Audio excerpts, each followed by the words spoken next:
تو نماز جمعہ کب سے شروع ہوئی؟ آئیں تھوڑا سا تاریخی اعتبار سے اس سال سے ہم پڑھتے چلے آئے ہیں کہ خدا نے انشاءاللہ تعالیٰ قبول فرمائے اور ہمیں نماز جمعہ کے قائم کرنے والوں میں شمار کرے انشاءاللہ تعالیٰ کہ نماز جمعہ شروع کب ہوئی؟ آیا رسول کے زمانے میں جب رسول نے اس کی ابتدا کی یا رسول سے پہلے بھی نماز جمعہ ہوئی ہے؟ جب ہم تاریخ کا بطور مطالعہ کریں گے تو رسول کا مکے سے مدینے ہجرت کرنے سے پہلے سب سے پہلی جمعہ جو قائم ہوئی ہے وہ مدینے میں رسول کے آنے سے پہلے ہوئی۔ اسعد بن زرارہ پہلا فاصلہ جو مدینے سے یعنی یثرب سے مکے گیا تھا رسول سے ملنے کے لیے، پوشیدہ راستے سے رسول سے ملاقات ہوئی، ملاقات کے بعد لوگ ایمان لائے، ایمان لانے کے بعد واپس پلٹے مدینہ واپس پلٹنے کے بعد ہر ہفتہ ایک دن اجتماع ہوتا تھا، اجتماع ہوتے تھے۔ تو اسعد بن زرارہ نے اپنے نئے مسلمان بھائیوں سے کہا کہ یہودیوں کے لیے ایک دن معین ہے جو ہفتے کا دن ہے، نصارہ کے لیے ایک دن معین ہے جو اتوار کا دن ہے، تو ہم مسلمان اس لیے کہ نئے مسلمان ہوئے تھے تو ہمیں بھی کوئی ایک ایسا دن ہونا چاہیے جس دن کو ہم عبادت خدا کے لیے معین کر دیں، اس دن صرف اور صرف خدا کی عبادت کریں، نماز سے، قرآن سے اور اس کے علاوہ جتنے بھی وہ اعمال ہیں جو عبادت خدا میں شمار کیے جاتے ہیں۔ اس سے پہلے اس دن کا نام یوم العروبہ کہا جاتا تھا، یعنی عربوں کا دن، یعنی جمعے کا دن عربوں کا دن کہا جاتا تھا زمانے جاہلیت میں۔ پھر اس کے بعد اس کا نام رکھا جمعہ، یعنی ایک جگہ جمع ہونے کا دن، تو اس وقت سے اس کا نام ہو گیا روز جمعہ، یوم الجمعہ۔ تو یہ طے پایا تو سب سے پہلے اسعد بن زرارہ نے جمعے کے دن اپنے یہاں قبیلے بنی سلیم کے یہاں مسجد تھی، اس مسجد میں نماز پڑھی۔ رسول 12 ربیع الاول کو پہنچے ہیں طوا، جس کا اصل مسجد طوا کہا جاتا ہے، یہ مدینے سے باہر ہے،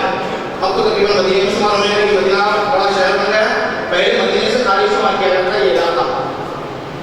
پہنچے رسول خدا پیر کے دن دوشنبے کو 12 ربیع الاول کو رسول قبا پہنچے، 5 دن قیام کیا اور جمعے کے دن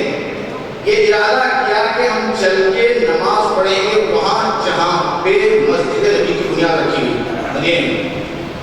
لیکن وقت اتنا تنگ تھا کہ رسول وہاں پہنچ نہیں پائے، تو راستے میں جب وقت ہو گیا تو قبیلے بنی سلیم کی مسجد میں رسول نے بہت طولانی خطبہ دیا اور پہلی نماز جمعہ رسول کی امامت میں قائم ہوئی۔ پھر اس کے بعد دوسرا جمعہ مسجد النبی میں نماز جمعہ قائم ہوئی، سلسلہ چلا۔ اس کے بعد دوسری نماز جمعہ جو قائم ہوئی ہے وہ مسجد جواسا، اقصی کا آج کل کوئی کہ منطقہ شرقیہ سعودیہ میں، جہاں پہ اکثریت شیعہ اہل قرار کی ہے، اور وہیں پہ جو ہے کیا ہے پیٹرول وغیرہ زیادہ وہیں پہ نکلتا ہے، عام سب سے بڑی کمپنی پیٹرول نکالنے والی وہیں پہ ہے، منطقہ شرقیہ، اس کا ایک شہر اقصی ہے، اس شہر کا ایک چھوٹا سا گاؤں بنی جواسا، وہاں پہ دوسری جمعہ قائم ہوئی۔ جب بعض مسلمان مرتد ہو گئے رسول کے انتقال کے بعد، تو اس علاقے کے لوگ مرتد ہو گئے، لیکن اس بنی جواسا کے عبد القیس قبیلے کا ایک چھوٹا سا علاقہ گاؤں بنی جواسا، تو وہاں کے لوگ مرتد نہیں ہوئے بلکہ وہ اسلام میں باقی رہے اور اہل بیت علیہ السلام کے محب اس وقت سے رہے ہیں، اور مولانا متقیان کے شیعہ اس وقت سے وہاں پہ رہے ہیں، اور بڑی قربانیاں انہوں نے اقصی والوں نے دی ہیں، اقصی و خطیب منطقہ شرقیہ، جو آج بھی جو کیا ہے ظلم و ستم کے سعودی آل سعود کے ظلم و ستم کے شکنجے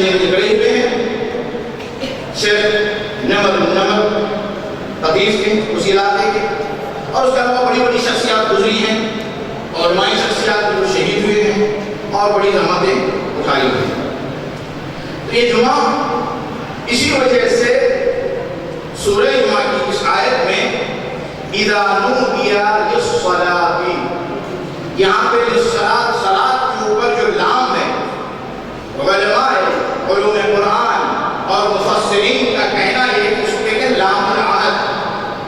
علماء تشریح فرمائے لام العہد کا مطلب یہ ہوتا ہے کہ کوئی چیز پہلے سے موجود ہے، بس اس کو ذہنی طور پہ تذکر دلانا ہے۔ تو اگر رسول سے پہلے یہ چیز نہ ہوتی، یہ نماز نہ ہوتی، تو پھر اس کو تذکر دلانے کا مطلب بے معنی ہوتا۔ تو ہوئی ہے، لیکن تاکید کے لیے سورہ جمعہ نازل